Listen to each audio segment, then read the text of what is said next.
Accutane is one hell of a drug. It's prescribed by your dermatologist and it changes your skin, hopefully for the better. But as your skin starts changing, and especially once you get off Accutane, what is your skincare supposed to be like? You may notice that your skin type has even changed, and in today I want to talk from a professional's opinion about the ingredients you should look for, products I personally recommend, and what you should know going into this.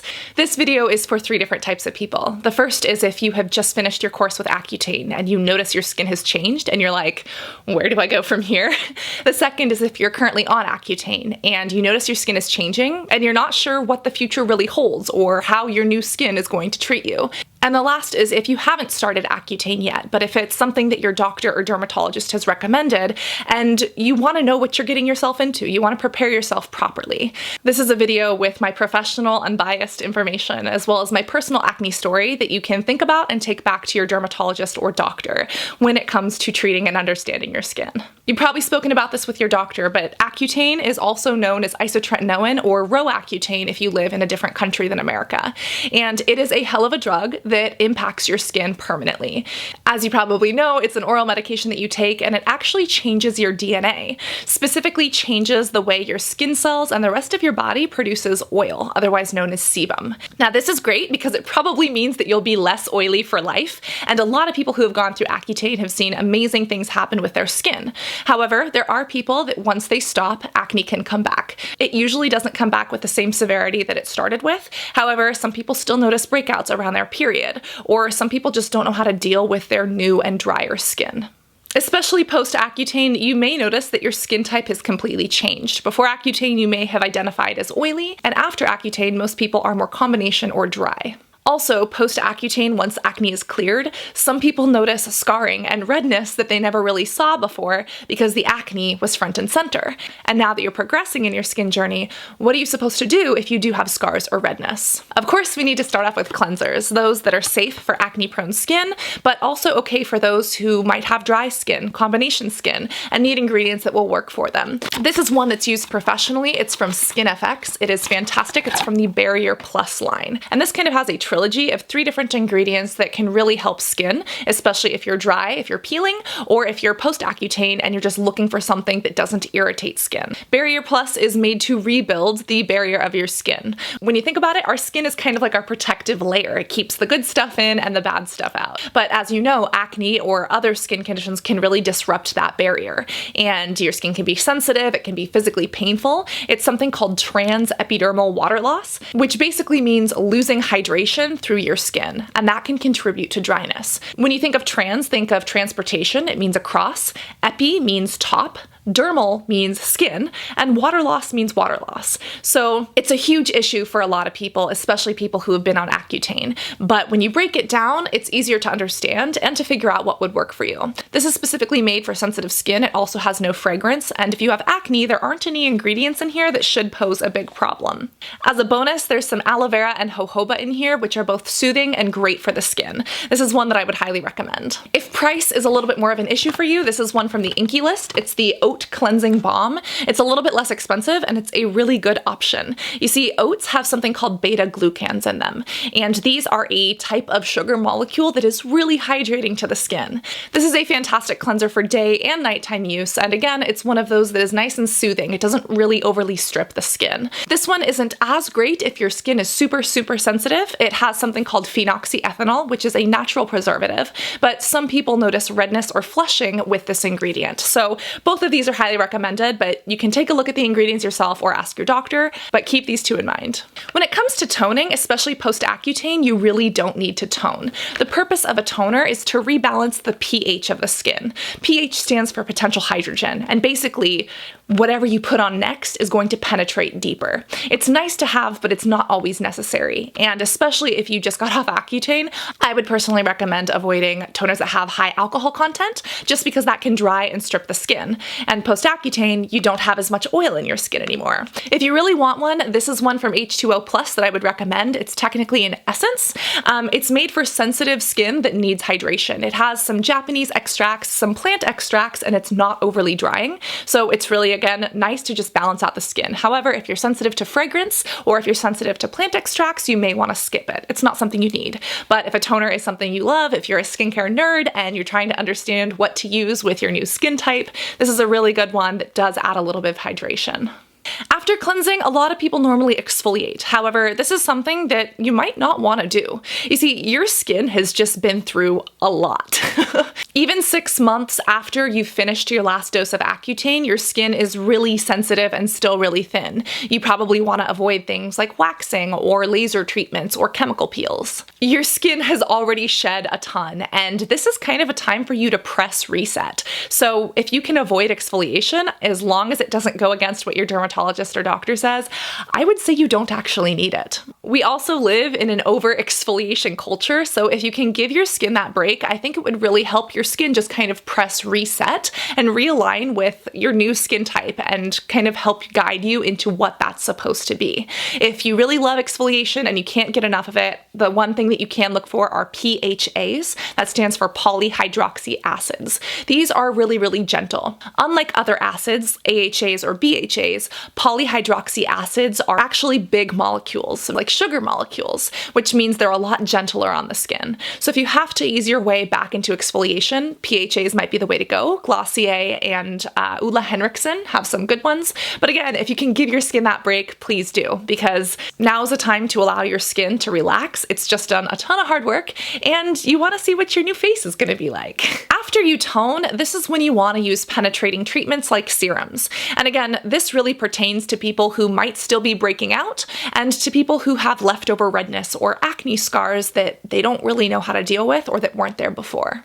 The first thing is retinols, and because you've been on Accutane, isotretinoin, you know your skin already loves this. You see, retinoic acid is the topical form of Accutane, which is the form that you take orally.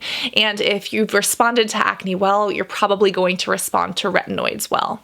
The thing about retinoids is that they come in different concentrations. Your doctor can prescribe retinoic acid, which is the strongest, but there's also things like retinol, retinaldehyde, and adapalene. These actually work with your skin. Your skin has to translate them into retinoic acid, which means that they're not as intense, but they're also better if you are sensitive or dealing with dryness. They also work really well on scars. They help with collagen formation and stopping your collagen from getting destroyed, and they're really amazing and usually prescribed for acne. You can get more powerful retinols. This is the one that I personally use on my face, the Liquid Gold 1X from Elite MD. Other ones that are a lot more gentle and less expensive that you can get over the counter are things like Differin, or this one from Acne Free, it's adapalene gel. This also used to be prescription only, and now it's over the counter. So it's really great if you just need to spot treat on some of those little areas. Because these work on collagen, they're fantastic for scarring. Again, preventing scarring from happening and helping to support and reboost the skin so that maybe you could try to get rid of a little bit that might be left behind. Then what about redness or pigmentation that's left behind? Two ingredients that are powerful for hyperpigmentation but that don't overly irritate the skin are things like vitamin C or alpha-arbutin. Vitamin C you can find in many different forms, and alpha-arbutin actually turns itself into hydroquinone in your skin. Hydroquinone is an agent that your dermatologist might prescribe. It's very powerful, and it can help with a lot of pigmentation issues. Again, those red or brown marks that are left behind. One that I personally love is from The Ordinary. This is like $10, so it's really inexpensive, and there's tons of different vitamin C products on the market. We've actually done a ton of videos on these, so if you have more questions about these two ingredients, you can find them right here. Then you need to hydrate. Get yourself a good moisturizer, but again, one that's safe for acne-prone skin. Most people that I've spoken to or worked on who have gone through Accutane were using the Clinique Moisture Surge. I know it's a good one for Accutane, but I'm personally not a huge fan of Clinique. I don't like their formulas, they're tested on animals, and post-Accutane you need something that's really going to work for you. There are a couple ones that I would recommend that a lot of people like. The first one is from Tarte. It's the water cream. A lot of people like that one, and for dry post-Accutane skin, it is one that I would recommend. The only thing is that it's like $70, so it is pretty expensive. If you're looking for a less expensive expensive option, Saturday Skin has their Waterfall Glacier Gel Moisturizer type thing. This is a great one, and the ingredients are actually really great for post-Accutane acne-prone skin. It's a very bouncy texture, so it really hydrates the skin and then locks in that hydration, and it's also got peptides. Peptides are really cool molecules. They're made up of amino acids, and amino acids and peptides is what your body and your skin uses to turn into proteins. The science is still kind of out on them, but they do look supportive, and overall they really help to soothe the skin. And if you're looking to rebuild collagen and just support the skin, hopefully using something like this topically is delivering what you need. I know that a lot of people also like the Drink of H2O, the drink of water from Tarte Cosmetics.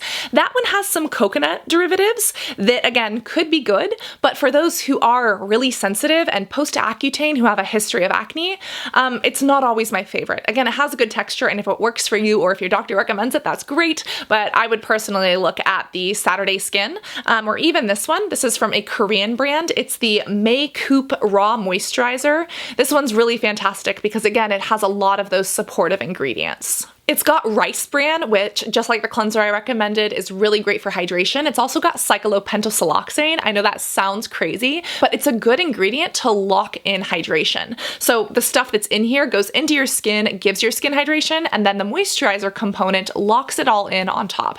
Again, this is Korean skincare. It's technically raw. As you can see, it is this kind of light, fluffy texture. I really like it, and a lot of people post-Accutane have done well with it. So this is one that I would recommend, but don't be afraid to search around. Just remember to hydrate, especially if you have any dry flakes left over. And if redness is still an issue, you can use something like Azelaic acid. This is one from The Ordinary. It's like $5. It's kind of like a moisturizer in the sense that it locks everything in, and dermatologists actually prescribe a 15% or more azelaic acid for people who have rosacea. So if redness or rosacea is part of your new skin life, this is a really great option to kind of mix in with your moisturizer and add on. You probably know this from the Accutane experience, and your dermatologist or doctor has probably beaten you over the head with it already, but sunscreen is so important, of course, during the process because there's flaking and peeling, but also follow-up. One thing that most people don't know about sunscreens is that it's not just protecting you from the sun, it actually prevents scarring and pigmentation issues from happening in the skin. So yes, you are protecting your skin, but you're also preventing these major issues from happening so that you don't have to do so many supportive treatments following up. I personally like mineral or physical sunscreens. This is a good one from The Ordinary. It has antioxidants, which are supportive.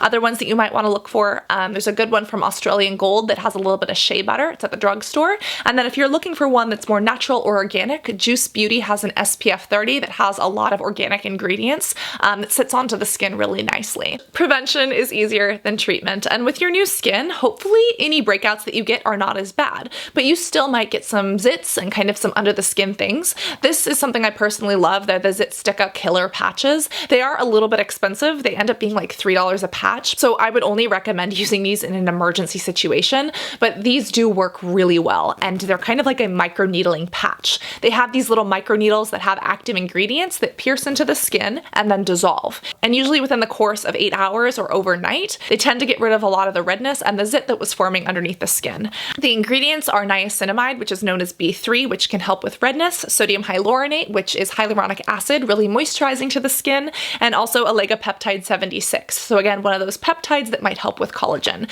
I've had a great experience with these. They are expensive, so just keep that in mind, and I would only use them for like the emergency zits that pop up. But again, post-Accutane, hopefully you don't have as many. Another huge issue that a lot of people get on Accutane is the dryness underneath the eyes and even dark circles and just that dehydration. This is one of the only eye creams that I would ever recommend. I think that eye creams are crap. Most of them are just overpriced moisturizers that do not work very efficiently. But this is one that actually has beneficial ingredients. It's from Glow Recipe. They're a Korean skincare line, and it actually has retinol, which is again in that vitamin A family, which is probably the ingredient that you have just been ingesting for the past 3, 6, or 8 months. This one specifically has avocado in it, which is very nourishing. It also has propanediol. Now that sounds confusing, but it actually helps the product penetrate deeper, so the retinol and the other beneficial ingredients in here actually get where they need to go. It's formulated specifically for dark circles, for puffiness, and for dryness, which are the three main complaints that people have post-Accutane. And it's also got a little bit of caffeine in here. Caffeine, when you drink it, is very different than caffeine when you put it on your skin. So this is not a shot of coffee for your under eyes or for your face. Caffeine is a vasoconstrictor, however. Caffeine, when applied topically, can act on the skin in this area and can stop it from being so puffy and stop a little bit of that purpleness or that brownness that might show up. So please don't waste your money on most eye creams because most of them don't help at all. But if you really feel that you need one, make sure that you're looking at those ingredients, and then this is the one that I would probably recommend. In my experience as a medical esthetician, nobody prepares Accutane sufferers for the dry and flaking, breaking eyelashes. If you're on Accutane or post-Accutane, did you experience this? It can be a huge issue for people. And a lot of people end up going to Sephora or Ulta and trying to buy like a lash lengthening serum. Those might be able to help, but they're really expensive. And you see, your issue isn't the normal issue that most people with falling out eyelashes are dealing with. You actually took a medication that is helping your skin overall and prescribed by your doctor for good reason, but the lack of eyelashes or the breakage of eyelashes is directly in correlation to that new medication. What I would personally recommend is just something like a little bit of jojoba on a mascara wand. You can get the disposable mascara wands and just throw them away after, but putting a little bit of jojoba oil on can really help to nourish this area and hopefully stop a little bit of that dryness and that breakage. Jojoba oil is special because it mimics the sebum that's naturally found in your skin, and it's not oil the way most oils are. It's technically like a liquid wax type of thing, but it is one of the most fantastic oils for acne prone skin, and especially when put on the eyelashes, it can help to stop them from breaking. Again, there's a lot of other serums out there that you could pay $50 and try. No harm to you if you want to do that, but I would recommend starting here because it's $6 from Trader Joe's, and for a lot of people that I've consulted with, it does the work. Also, the lips. The dry, the cracked, the flaked. Oh my god. Once you get off Accutane, this usually goes back to normal. It's normally not a lasting issue the way dryness elsewhere on the body would be. Your dermatologist has probably recommended something for you. And again, as with all of this, make sure that you're consulting your derm before changing anything dramatically. I know a lot of people like Aquaphor for their lips. That is a good choice. I don't know if they're cruelty-free, however. One that has personally saved my life and that works for a lot of people with Accutane is this one from Bite Beauty. It's the Agave Nectar Nightly Lip Therapy. It's not the scrub, it's just the, you know, the little spatula with a lip mask type of thing. This is fantastic because it goes onto the lips, it coats them, it delivers beneficial ingredients and moisture for anyone who is dry, peeling, and cracked, and then it kind of seals it in. So whether you're using it day or night, it locks everything in and really helps the skin to just repair the way it should naturally. My personal history with acne is a long one. Acne destroyed me mentally and emotionally. I grew up thinking that being pretty would solve all my problems, and I blamed myself for having acne because I thought it was my fault. I thought I wasn't clean enough or there was something that was inherently wrong about me. And as I grew, as I've shared my journey on YouTube, worked with dermatologists, spoken at dermatology conferences, and become a medical esthetician, I see the world differently from a skincare perspective. And I still get little breakouts, but it's not something that ends me anymore. And something that I wish I could go back and tell younger me is that what you look like has no correlation to the impact that you make on this world. It can be really hard, especially when you're dealing with acne and it feels like your identity, but you are a person and you are you outside of your skin's texture, outside of what you look like. And honestly, looking back at my history with acne, it's freaky to say, but I'm glad that I went through it because I would not have my passion for skincare. I would not have this channel that I share information with, and I wouldn't be here sitting talking with you if I didn't go through that. My personal Accutane story explaining one kidney and why I was not a candidate for Accutane can be seen right here, and I would recommend watching that video next if you want to learn a little bit more. Your skin does not define you, but understanding the science behind skincare and the biochemistry of beauty is a lot of fun, so I'm happy to have you here. Always remember to be beautiful inside and out, and I cannot wait to see you in the next video. Love you guys. Bye.